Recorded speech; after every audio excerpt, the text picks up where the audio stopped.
Garbage and recycling is not very exciting. On the surface, it seems pretty simple. Place items in a recycling or garbage bin, and a big truck hauls it away. Out of sight, out of mind. But behind the scenes, things have been changing over the past few years, which has significantly impacted the cost to empty that bin. One of the biggest changes is in the markets for recycled materials. Waste haulers use the value of recycled materials to offset the cost to collect and separate single-stream recycling. Recently, China stopped buying our recycling, which then lowered the value of these materials. All this means is the cost for processing recycling has gone up significantly, and as a result, all haulers are increasing fees to their customers.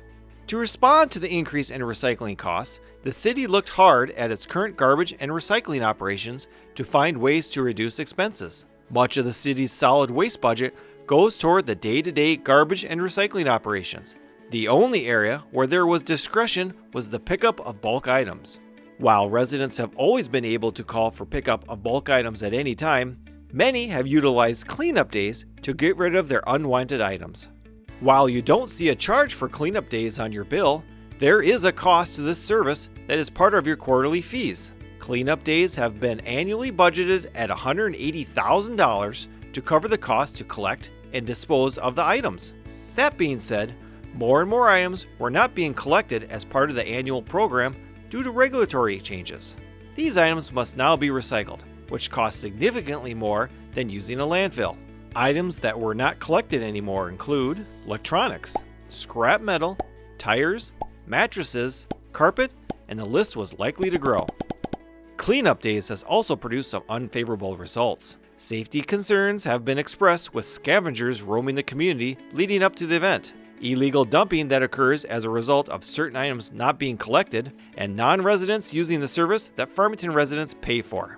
With this in mind, the city has made the decision to only offer the pay-for-service approach. You will only pay for this service if you actually need to dispose of items. While this will be a change for many residents, the city feels this is necessary to balance the rising costs within the garbage and recycling industry. If you do have a larger item for disposal, simply request a bulk item pickup any time of the year, or drop it off at the Recycle Minnesota facility in Lakeville. And don't forget, all of Dakota County residents can dispose most household hazardous waste, electronics, and recyclables at the recycling zone in Eagan any time of the year, and most items for free. Or consider items for reuse through a sale or donation.